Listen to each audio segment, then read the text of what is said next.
don't have to be afraid of anything, 'cause you know the truth, and the truth is love, yes it is. Wasn't what they said to you, or anything that you learned from a book or from the news. It's not like that, 'cause it's a thing. It is something that you do.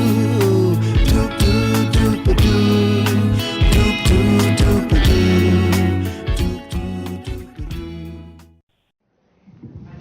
I'm not sure if I'll be applauded at the end of my comments. My name is Jeremiah Hosea Landis. I'm a New York native. I've lived here my entire life. I'm a father of 2 young children who both go to elementary school here in Manhattan. And I will not resolve any number of complicated issues here.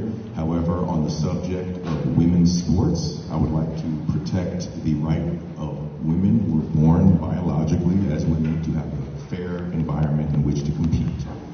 Now, we all know that the fastest man in the world is faster than the fastest woman in the world. We also know that the fastest swimmer is a man. We know that the person who can lift the most weight is a man. That does not denigrate the right of women to compete and have a fair environment for competition. I have a son, I have a daughter.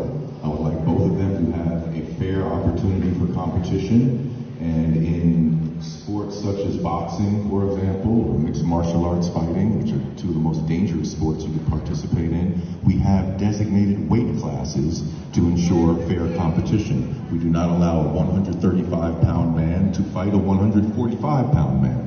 Two separate weight classes. We do not allow a 145-pound man to fight a 155-pound man, and so on and so forth.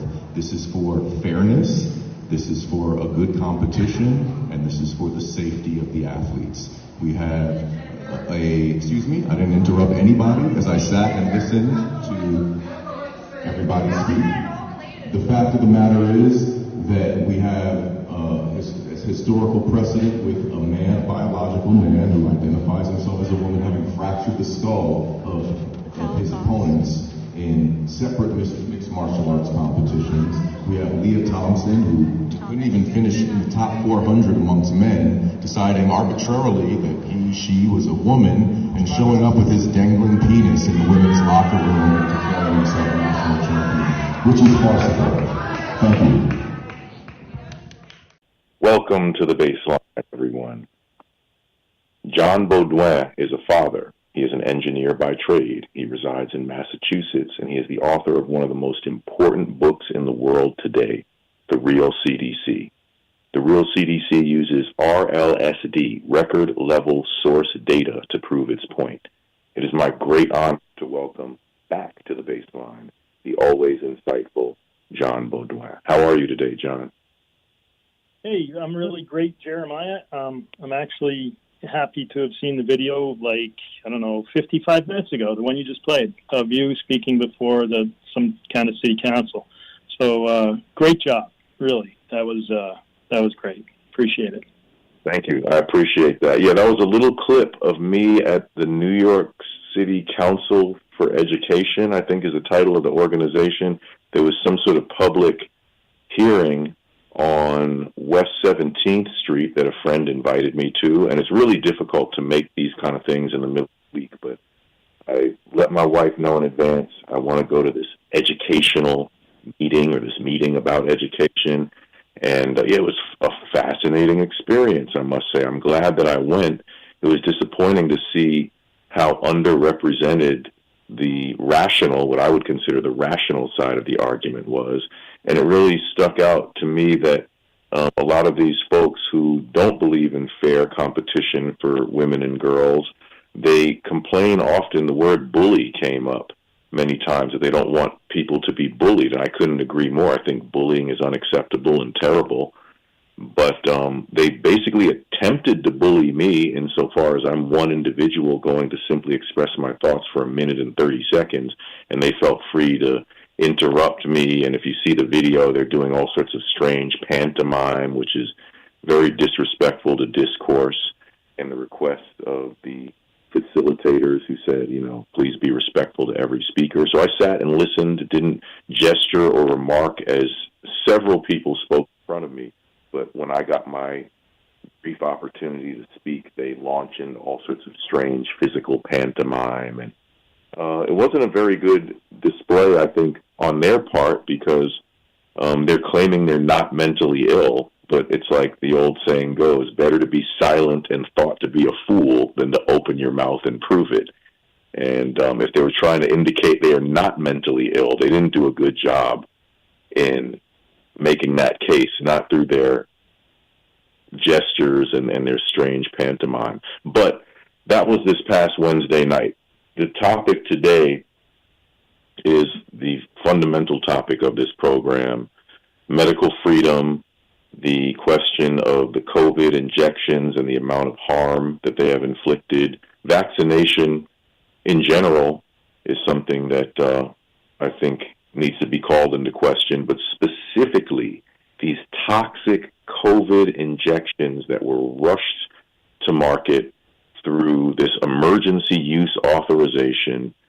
We've talked about it so many times from so many different angles, but today we're welcoming back John Beaudoin. And by the way, it's funny because I've stuck to the French pronunciation of John's last name as instructed by our mutual friend, the vaccine-injured nurse from Ontario, T-Bird, Tanya Coulaine. She carefully instructed me of the French pronunciation of John's last name, and now I guess T-Bird and I are the only two people in the world who call John Beaudoin John Beaudoin. But I'm going to stick to my guns since that's how I introduced you the first time I interviewed you, John. And I have to say, having read now the Real CDC, I cannot emphasize to the audience, whoever is listening right now, please go to therealcdc.com. It's so easy to remember, therealcdc.com. Please share that as we are speaking. Share just that simple link through text message, through WhatsApp, on Facebook, on X, whatever social media or whatever digital communications you have access to. Let's all rally around this book, because as someone who's dedicated myself to this research pertaining to COVID-19, all the various aspects of it, the harms of the injections and so on, I have to say John's book is at the top of the heap in terms of relevant information and data that really spells out the harm that was inflicted through the vaccine rollout. And it's just such an important document. I cannot emphasize enough how important it is that we as medical freedom warriors, incredible effort that John has put forth in terms of the research. And it's just an outstanding book as well. It has a really nice literary quality about it. It's not a purely technical book. It's very sort of thoughtful, but presents really important information. So first of all, John, if you could clarify for the listening audience, what is the significance of the fact that your book, The Real CDC, relies on record-level data? You're not just grabbing published data and taking it at face value from some generic source. You go to record-level data to prove your point. Could you explain what that means? Sure. And thanks for the pitch on the book, the accolades there. I mean, I might as well not say anything for the rest of the program. That was so nice. Thank you. Record-level source data, why is it important? If you have record-level source data, which I do, about 315 different columns on a spreadsheet for every record. So I have everybody's first, middle, last names, parents' names, where they're from. I can tell you all the people named Thomas who died from, say, lymph node cancer, who also had thrombocytopenia, who didn't have COVID, but, the first digit of their zip code was 0. What I'm trying to tell you is I can use combinations of variables because I have the source data. When you get data from the CDC or some of the aggregated other databases from, states, vital records departments, all the official data, they give it to you de-identified, and they don't give you all the columns. And so you're going to have a hard time figuring out, was it, what cause was it that was not in the presence of another cause? You can figure out ages, but they'll only give you age groups. And they set the age groups. And it's like 15 to 24, 25 to 34, 35 to 44, and so forth. You don't get to say, give me the average age of all these people who died with this, but not that. So to put it in practical terms, I can tell you everybody who died involving acute kidney failure who did not have COVID versus those who did have COVID. And therefore, I can show you, well, people are saying that COVID's causing the acute renal failure, which is up 100% to the tune of 250,000 people in the United States. And I can say, well, let me look at it without any COVID. Like, oh, most of it's without COVID. It was with COVID in 20 and 21, but then it's like somebody threw a switch. Now COVID's not involved in it. And there, I have my hypotheses. And because I have, again, the record level source data, I can compare it to a de-identified database such as VAERS, Vaccine Adverse Event Reporting System. And when I compare to that, I can look for a 7-year-old female, Massachusetts, died in January of 2022. I go to both databases. I find that there were 4. 3 of them had issues for several months prior to death. Only one of them, it says days on the death record. She died in days from the problem. And that's correlated to a VAERS record of a 7-year-old female from Massachusetts who got injected 5 days before death. There's no other 7-year-old that matches in the entire state of Massachusetts. I know that I've correlated the right record. So that's, that's important because the state told everybody she died of COVID on her death record. Whereas somebody at that hospital, some nurse, some doctor, felt as though they should do the right thing. They had a conscience. They filed a report. And now I have the report. And it's not just one 7-year-old girl. I have multiple people in the book. I've actually talked to some family members of people and friends of people who died, and they've told me that the state committed fraud on the death records. Ernesto Ramirez, Ernesto Jr. died from the jab, and they offered to pay him money to allow that COVID be put on the death record as the cause of death. And he needed the money, but he said, no, I'm not doing that. I'm not going to lie for you guys. The vaccine killed my son, and everybody's going to know it. And he's been on a mission since then. So I hope I answered the question, Jeremiah. With the detailed record-level source data, you can catch them in their lies that are obscured and hidden in the de-identified databases that they offer to the public in general. Yeah, absolutely. So the next question is, and you mentioned some of this important stuff in your comments right there, but what are some of the things that jump out at you with all the detailed research that you've done and all that you've compiled? I'll start, for example, with something you referenced, which is renal failure. We're hearing about myocarditis, pericarditis, very serious injury to the heart, but we're not hearing that renal failure is the leading cause of death since the rollout. And other sort of outstanding things that are highlighted by your data that I don't think, and your analysis, that I don't think are highlighted anywhere else that I've seen. So I know, there's many, many points that could be made, and you have a great book that chapter by chapter goes into all these various things. But what are a few things that just really jump out at you that you could share with the audience that's concerned about this subject, and things that we're not hearing in general that are revealed through your research? The biggest one, like you said, the biggest one is acute renal failure, also known as acute kidney injury, or AKI. I call it sudden kidney failure so that people can understand it's sudden and it's the kidneys. It didn't have a problem before, and all of a sudden you have a problem. So just to give you an idea, they talk about myocarditis in young male athletes. And that message is implanted in the minds of all the listeners and viewers, of all the celebrity doctors going around talking about it. What they've done is they've put 3 qualifiers on top of myocarditis: young, male, and athlete. There's no reason to do that because that's only 10% of the myocarditis deaths.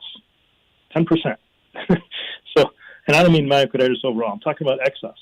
So of the myocarditis deaths that are more than normal, 90% of them are in those who are not young male athletes. They're in people of every age. They're in females and males, almost as much, pretty close. You don't have to be an athlete.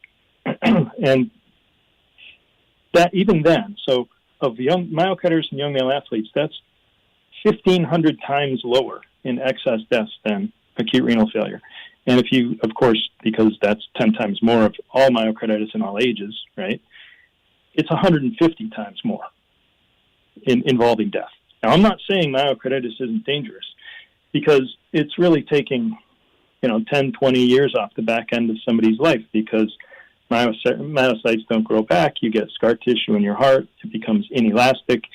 And as you age, get pretty old, so you might die at 70 instead of 90. You might die at 60 instead of 80. But you won't know that for 40 years. So it is, myocarditis is very serious. I'm not trying to say it's not serious. What I am saying is, why hasn't anybody been talking about acute renal failure? It's been there the signal's been there the whole time. I've been talking about it for 3 years. In terms of other things that kind of jump out, I found some things using different math techniques as an engineer, not a statistician, not an epidemiologist, which are basically statisticians. They don't really look beyond inferential statistical methods, which I don't like, not because I don't understand it, but because I don't think it's appropriate with too many confounding variables. But back to like general talk for your audience.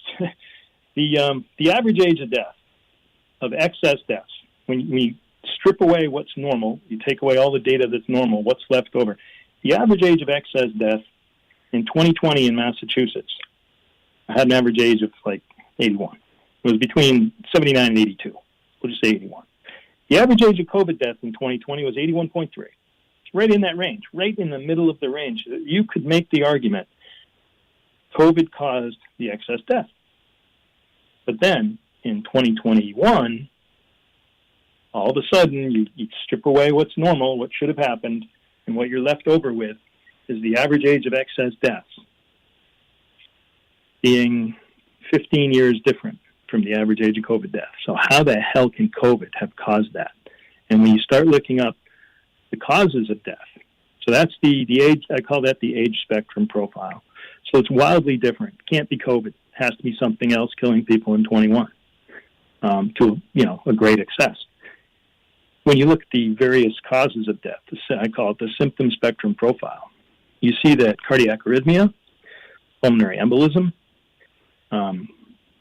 veins and lymphatic vessels, thrombocytopenia, acute post-hemorrhagic anemia, so clotting and bleeding. So clotting and bleeding went up from 2020 to 2021, while COVID went down, all-cause went down, pneumonia went down, everything associated that you would think with COVID went down from 2020 to 2021. But when you started vaccinating the hell out of the state, which is in the top 4 or 5 in the entire country, top 5, definitely top 4. And by the way, the top 5 are all New England states. It's the New England states minus New Hampshire. So it's Maine, Vermont, Massachusetts, Connecticut, Rhode Island are the top 5 in the nation in vaccination. Everything went up in terms of clotting and bleeding in 21 from 20, but it went down with regard to the COVID vaccine. And it's an opposite and inverse relationship to COVID, but a positively correlated relationship to the vaccine. There's no question about it. And then the third thing that I note in the book as part of the thesis is that the seasonality profile of a given cause of death. More people die from pneumonia in the winter than the summer, right? I'm in Massachusetts, here in New York. We know that wintertime is cold and flu season. And a lot of old people die. Not so much anybody under 60. There's no extra more deaths in the winter than the summer if you're healthy and under 60. But if you're older, and also if you get like pneumonia or flu or something like that, you'll have pneumonia on your death record, or even COVID, you'll have pneumonia on the death record usually. Those all go up. Well, when I look at the seasonality profile, I find some really strange things. Like, it was accurate in the older people, where more people died of pneumonia in 2020 with COVID, right? So there's a big spike in the wave of 2020. Fewer died in 21, and even fewer died in 22. That's what you expect. When a disease comes in, the first wave is big, the second wave is medium, and the third wave is small, and then it's called endemic. It's, everybody either had it and they're immune, or they're not here anymore, but it's over. Well, what happened with COVID is the older people followed the pattern of a seasonal virus, but the younger people, they died far more in the third wave of COVID with a compromised immune system from probably the vaccine, because we know it screws up leukocytes, neutrophils, and other white cells. We know that the immune system is dysregulated by this shot. That's a fact. And in being dysregulated, it opens, and I'm talking people under, say, 55, 60. I mean, there's no line, there's no age that's like you're either this or that, right? So it happens more as you get younger. So in the third wave of COVID, far more people died who were younger after they got vaccinated than they then died from those really virulent first strains of COVID in 2020. The other key points are just fraud. Acute fentanyl overdose called COVID, blunt force trauma to the head, blunt force trauma to the torso. I point out the accidental deaths where they tested the dead body for COVID and labeled it COVID. I go through a couple of medical examiners and all the COVID deaths that they named, that they certified. Of all the deaths they certified for these couple of, so Janice Gravetti and Robert Welton, my case, I named them as named defendants in my case in federal court against state medical examiners for fraud on death records. Out of 23 deaths, I think when I wrote the book it was 22, but she did another one. Out of the 23 deaths she certified with COVID, only 2 of them, I believe, have anything to do with respiratory. Some of them have nothing written. Some of them have blunt force traumas. Some have fentanyl overdose. It's all fraud. They accelerated and blew up the big number for COVID deaths so everybody would be afraid. I guess I'll stop there in terms of key points, unless you can think of any, Jeremiah.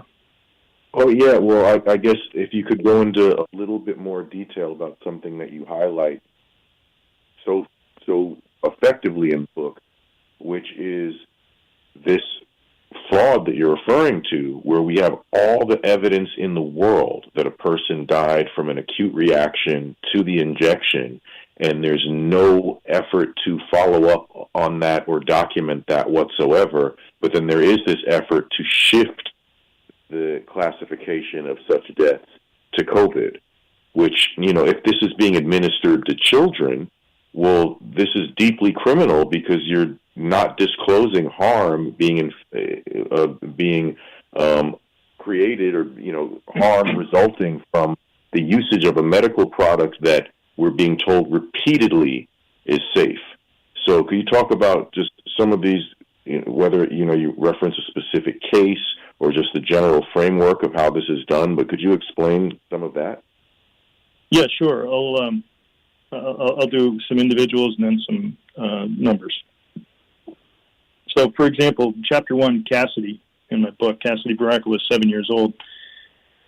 She's the one I was talking about earlier. I matched her with Bears record, and I sued the government to say, tell me if this is the same person. Because if it is, the medical examiner committed fraud. The only thing written on Part 1 of her death record is COVID. Now, if I have the right person in that Bears record, which I know I do, and they know I do, then they're lying to everybody. They're covering up the COVID deaths. So there's her and a whole bunch of others. I guess I'll talk about Chapter 2. Covering up the vaccine deaths. Yeah. So Brianna McCarthy, she was 30 years old, literature English teacher at a local high school. She got the Moderna vaccine, had a headache, went to the ER. They said, you have a headache, go home. We're treating COVID patients here. So she went home. Her headache was so bad. I mean, who goes to the emergency department for a headache? It's got to be really bad. They turned her away again. So when she got home, she didn't recognize her sister. And so the family brought her in. Well, they figured she was having a stroke, and so they cut a hole in her head to relieve the pressure. She was, full-blown stroke. She She was brain dead in a couple of days, and she died. The official date of death is 2 weeks after the shot, but she reacted right away to the shots. We know that's it.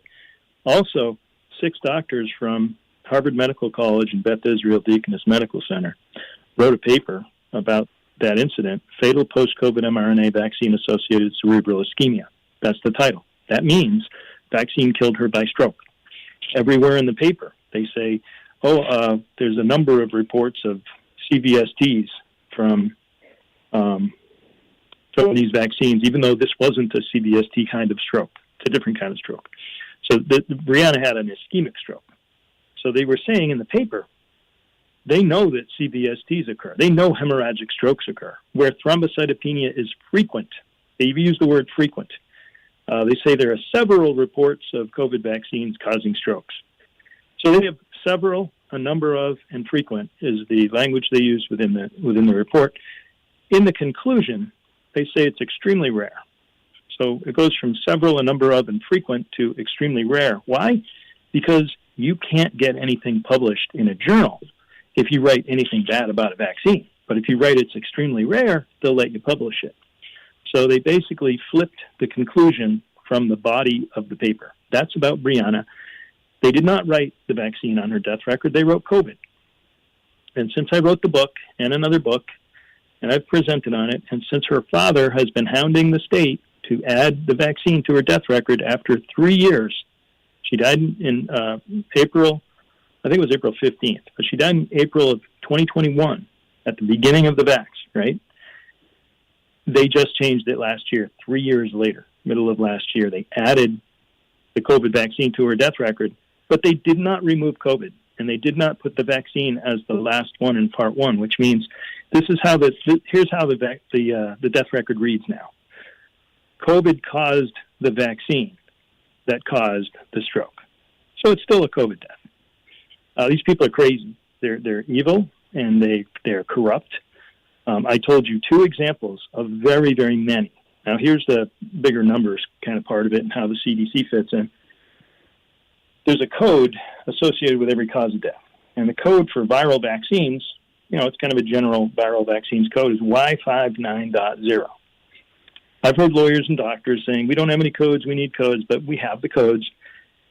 What happens on death records is the state certifiers, whether it's a doctor attending at time of death or if it's a medical examiner, they write English words on the death records, like cardiopulmonary arrest or acute kidney injury. The records are then sent to the CDC, which runs the records through software. And the software, if it encounters certain words, it applies the codes.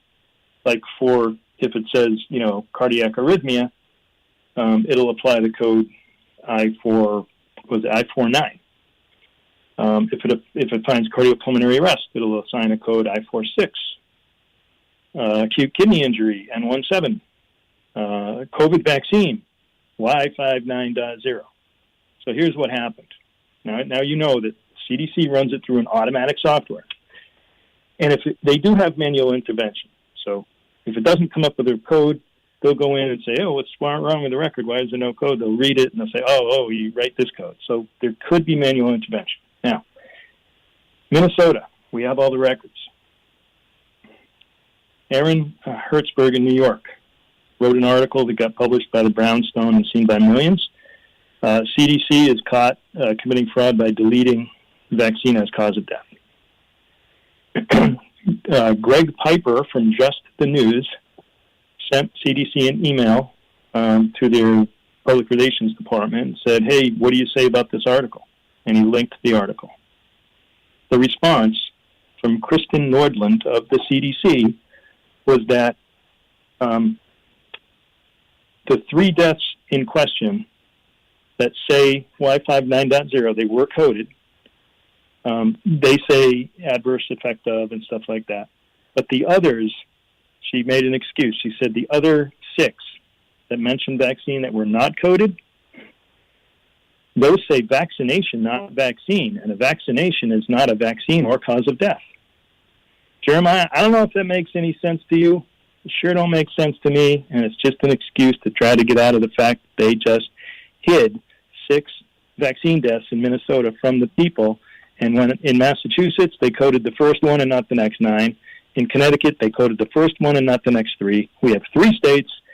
They've been deleting Wi-Fi 9.0 when it gets spit out of Transaction Acme, the software they use to code the death records. And when they get sent back to the states, they're missing the Wi-Fi 9.0 codes, and therefore Americans or anybody in the world cannot track vaccine deaths because they're deleting them purposely, intentionally, fraudulently, and criminally. That's the story there. Right. Yeah, so tragic, and I continue to rack my brain as to what the magnetic force is that is just compelling people to be complicit in this crime, basically. I mean, aside from whoever the architects of this global crime were at the very top of the pyramid, they've gotten so many people to function as their foot soldiers and to basically be aiding and abetting in these crimes against humanity. I remain puzzled as to what the compulsive force is underneath all of this. And also, you bring a couple of personal anecdotes to mind in terms of, I have a really good friend, one of my best friends, moved to LA a while ago. We talk a couple times a week, and we've been on the same page about this whole thing from the beginning. And we were monitoring the reaction to the injections as they were first rolled out. And that was one of the very first things I remember hearing, was that he had a good friend who is a health nut, if you will. They're very into eating well and regular exercise, and a person who generally appears very healthy and doesn't have health problems, took their injection, and within a week or so had this severe kidney infection. So they thankfully did not die of renal failure, and I don't know how that person is currently doing, if they have any lingering effects, but I remember hearing about kidney infection very early on. Also, as far as the brain hemorrhaging, I have a very good friend as well, another old friend who lost his cousin. His cousin was out at dinner with some other family members, I think, and had some sort of episode, whether it was a stroke or passed out, but had to be rushed to the hospital and was basically dead upon arrival at the hospital. Just massive brain hemorrhaging out of nowhere, to an unbelievable extent, they described, that they'd never quite seen this kind of rupturous brain hemorrhaging. And again, within a short window of time after their COVID injection. You also have made a point, which is an important one, John, in terms of, we're talking about, I call it a 5-alarm fire, and the fire department never showed up. The fire department never answered the bell. But we have, of course, the BEARS system, we have the V-Safe system as 2 metrics, and I'm sure there's any other number of ways that we can notice that there's a serious problem in regard to these injections and the massive side effects profile associated with these injections. But you've made a very important point previously in terms of saying the evidence was there immediately, right? So this isn't something that we can say, oh, well, we just kind of looked at the cumulative data and, it looks like we might have missed some signals. We're talking about glaring signals that these shots need to be pulled within the first week or 2 weeks of the rollout, correct? Yes, absolutely. I was in law school at 56 years old. I was just beginning my second semester, first year, and I got kicked out for not getting the COVID vaccine, by the way. Different story. But my torts professor asked me to do a video on the intersection of law and economics and torts. Everybody had to do a 10-minute video, and they're all doing fun things, and I was the only one who really understood economics, so he asked me to do that because he wanted the class to understand. He actually had me talk in one of the lectures. He said, John, can you explain this? And I did. So in doing so, I looked at BEARS as part of the intersection of law and economics because the PrEP Act and the liability protection, the immunity shield that the manufacturers have. So I went into manufacturing defects versus design defects and least cost avoider. What else? Burden of precautions, how it shifts from the manufacturers. Anyway, a bunch of economics and legal technical terms. But what I did was, I was looking through all the deaths in bears. And I found some obituaries to correlate. And I knew the people really died. And I'm sitting there wondering, why aren't they doing anything? I knew. I made that video in April, but I had already put out a couple of memes on Twitter back then. I didn't have a lot of time because I was studying law, which takes a heck of a lot of time. And I think it was February when I first got into VAERS, February of 21. And I found pulmonary emboly deaths. I knew it was about clotting and bleeding. I did keyword searches in VAERS for thrombo and embol, character strings of the words thromboembolism or thrombus. Sometimes it's with an I, sometimes it's with a U. So you spell it different ways, and you find instances. And holy crap, people were reacting in a couple of days. One kid, this one got me really mad. I think I found this one in April or May of 21. A kid somewhere out west, maybe Vegas. I think it might have been Vegas. He had a clot when he was 16 years old, which is rare for a 16-year-old to get a clot. He was on Xarelto for 3 months, and then COVID came. So he was 20 years old. So when he was 16, he had the clot, right? He was on Xarelto 3 months, and that's over. And I remember writing in Twitter back in 21, don't they have any screening questions before they give you something that causes a clot? They know it causes a clot. I see it all through VAERS. I knew it causes clots. It was, in my mind, it was a fact. It was done. They know that it causes clots. They had to know. And yet they didn't ask this kid or anybody else, have you ever had a clotting problem? Well, he didn't come home from work. So his father's like, hey, where's my son? So he goes to his son's workplace and says, hey, my son didn't come home. And they said, well, he left here when the shift ended.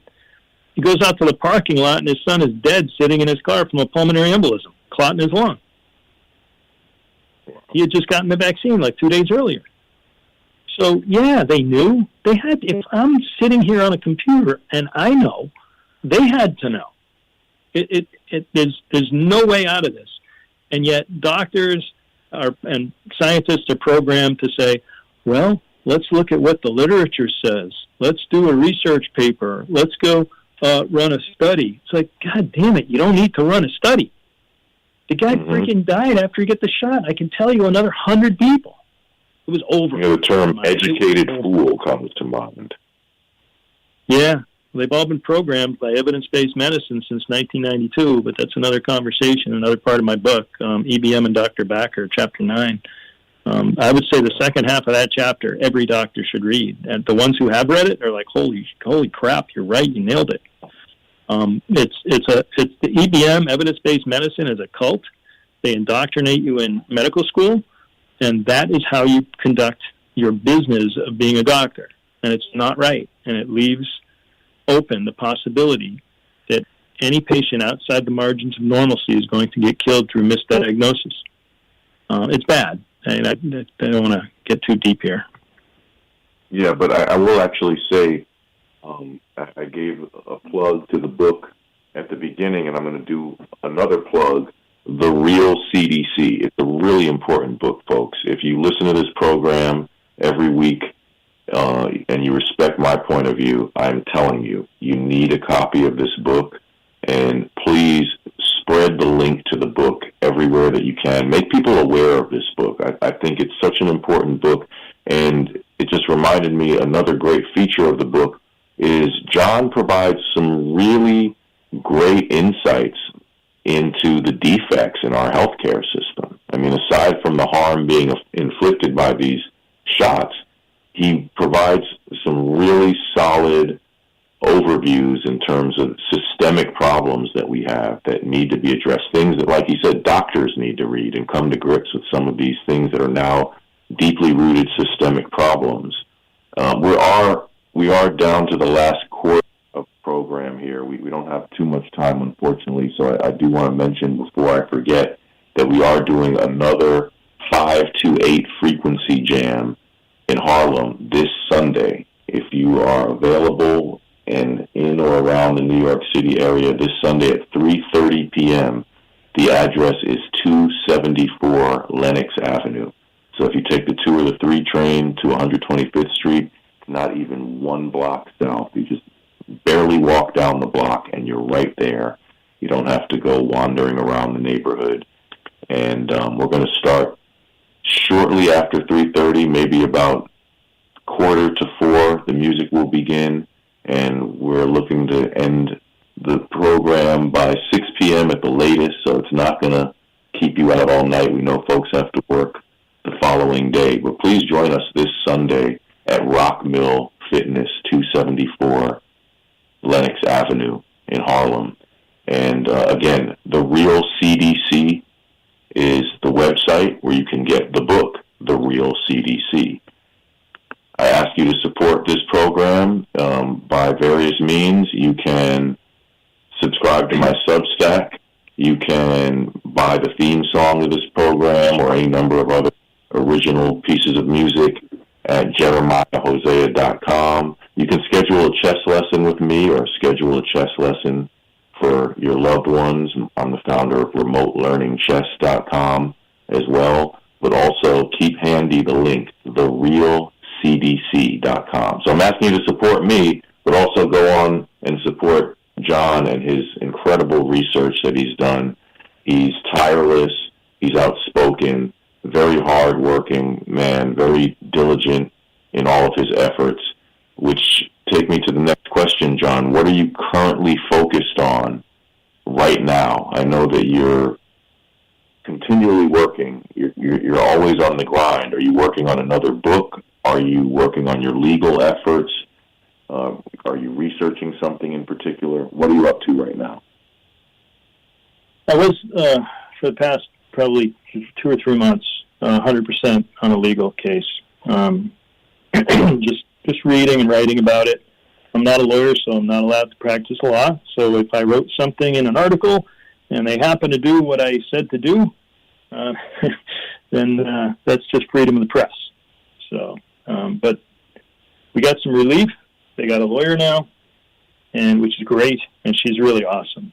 I'll write a little bit more about that later, but it's just happening, so I don't know what I can say about it other than the defendant is the largest Massachusetts hospital network, which is the #1 recipient of grant funding in the United States for NIH, National Institutes of Health, $1.12 billion. They get $4.5 billion from Massachusetts Health, so that's taxpayers Massachusetts. $4.1 billion in Medicare from the federal government. Another $1.2 billion in Medicaid that's managed by the state, but from the federal government. Another $2.5 billion in academic and research. We found a paper where one of the lead witnesses for the defense, Michael Klompus, he was promoting the use of ventilators for COVID in March of 2020 to the CDC, which picked up his recommendations. So if you want to know who is responsible for killing hundreds of thousands of people with ventilators that never should have been used, look at Mass General Brigham. If you want to look at who ran the phase 3 clinical trials for Moderna, Dr. Lindsay Baden from Mass General Brigham. I could go on for an hour talking about Mass General Brigham. They're the center of the world for COVID and COVID vaccines. They tricked the world, and then they killed the world and used them for money, for federal money. They'll do anything for money. So there's that. Now, what am I working on now? I just shifted over. Jeremiah, I'm going to do a research paper. We'll see how it goes, or if anybody will publish. That's right, research paper. Yep. As somebody just said, Michelle, my good friend, said, yep, it's time to check that box. I had never written a book before. I didn't make videos before. I didn't, do lawsuits before. I'm doing all these things in my, now I'm 60, in my late 50s and early 60s. I never thought I'd do in my life. But if I see something that's not being done, I got to do it. I've been ahead of all the research scientists and stuff. I don't do like cellular biology, of course, that they're all ahead on that stuff, but they don't know the answers. But as far as having conclusive evidence and doing research papers about data analysis and individual record forensic investigation, I've been 2 years ahead of everybody. There's no question about it. So, all right, I guess that's it. I heard a big noise. Yeah, no, maybe when you mention your research, the powers that be needed to put a little disruption into the. You always joke about that. Crash. We assume it's some three-initial agency that's pulling the plug, but who knows what's really going on. No, that's great, John. Everyone, please follow John on X. Could you tell us, John, and as well as your Substack as well? You're a prolific Substack writer and have an outstanding Substack as well. So the realcdc.com. Tell us how we can follow you on Substack and X, please. Sure.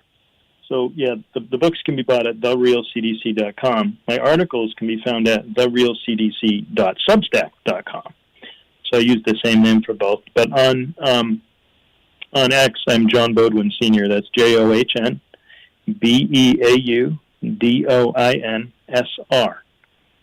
That's my Twitter handle. Right, I'm looking at it right now. John Beaudoin Sr. And look, currently John has 43.8 thousand followers, which is quite a nice following, I would say. Over 43,000 followers, almost 44,000 followers. But let's get him up to 50,000, 100,000. John should have 1 million followers, or 10 million as far as I'm concerned, because of what he's doing and the importance of his research. The more followers he has, the more interviews he can get. And, how's it going, John? Give us a realistic assessment. How do you feel in terms of getting the word out there? Do you feel progress being made? What's your optimism to frustration ratio at this moment, considering the incredible effort put forth thus far? I go through bouts of being pretty frustrated. I don't like to be one who would say, I'm better than everybody, you should listen to me. I don't like people like that, I'm humble, but I'm also a realist. And as an engineer, I look at facts. The facts are, there's a lot of noise out there. People saying they have a smoking gun. They get a lot of attention. I don't, because I'm not out there pushing myself and bragging. I don't like this whole new culture of youth. A lot of it comes from watching sports figures who, brag and watch their home runs and dance around in the end zone. Themselves in the third person. Yeah. I'm just not into that. They just, if you let your playing and your work speak for itself, you don't have to brag about it. But what I found is, not only was I really suppressed, and I'm still very suppressed, but you really shouldn't complain about it. You got to figure out a way to break through it. It's just other people that just don't have it are getting a lot of attention, and I don't want to be envious. I'm very self-aware and guarding about committing sins such as envy and stuff like that, and hubris. I think hubris is a bigger pandemic than anything else we have right now. So I guess I'm frustrated, but I keep it in check. And I know God, keeps putting all this evidence in front of me. I'm in the 1% of intelligence. I'm not. I've worked my whole career with people in the 0.1, 0.01% intelligence. I worked with geniuses for a long time. I never really thought of myself as that smart because everything's relative. It's who you hang out with, right?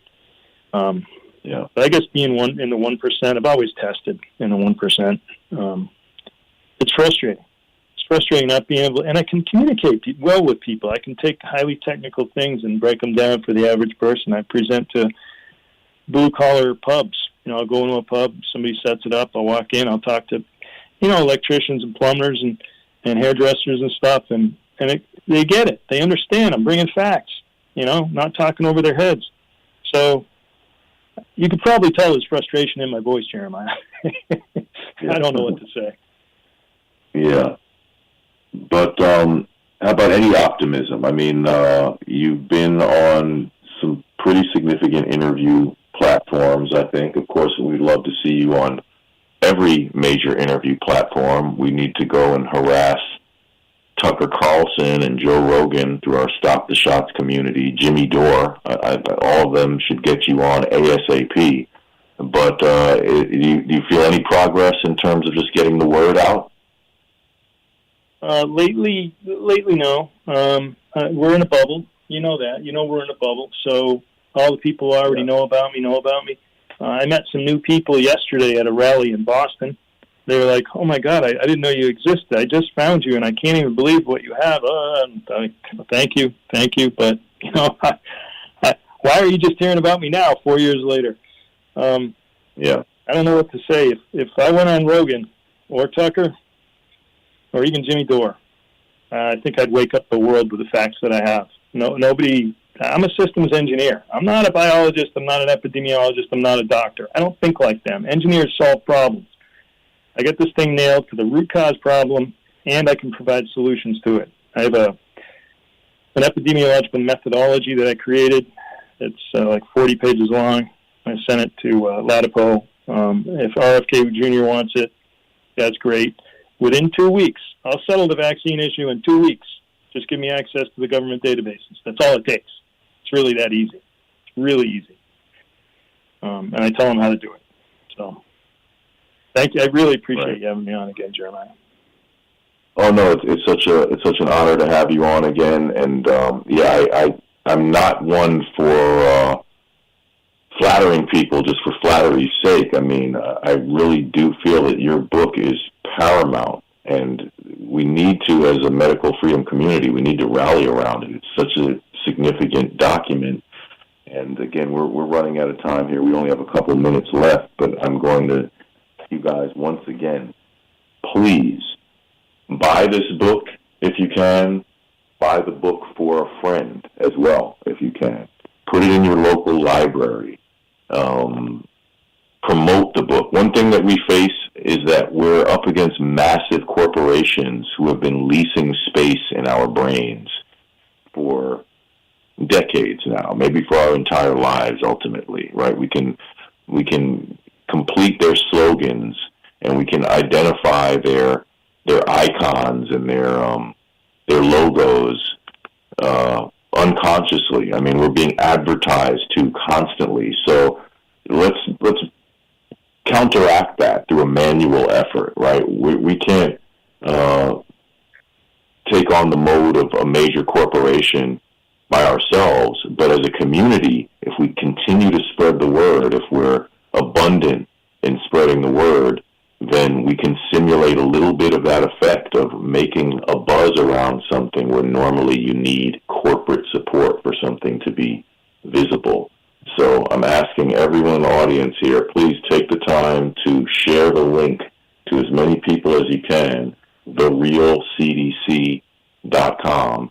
And, that's how we make a difference as a community. We've had some really incredible spaces on the Stop the Shots nightly space recently where we're crowdsourcing research. We're crowdsourcing questions for legal depositions.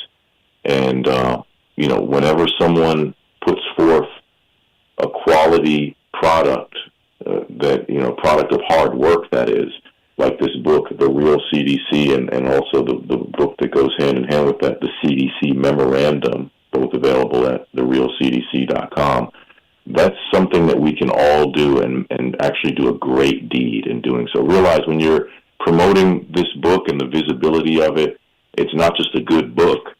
You're literally saving lives by putting this critical information out there and helping spread the word about it. So we're out of time for today, everyone. I want to thank John for joining me. I want to thank you guys for tuning in.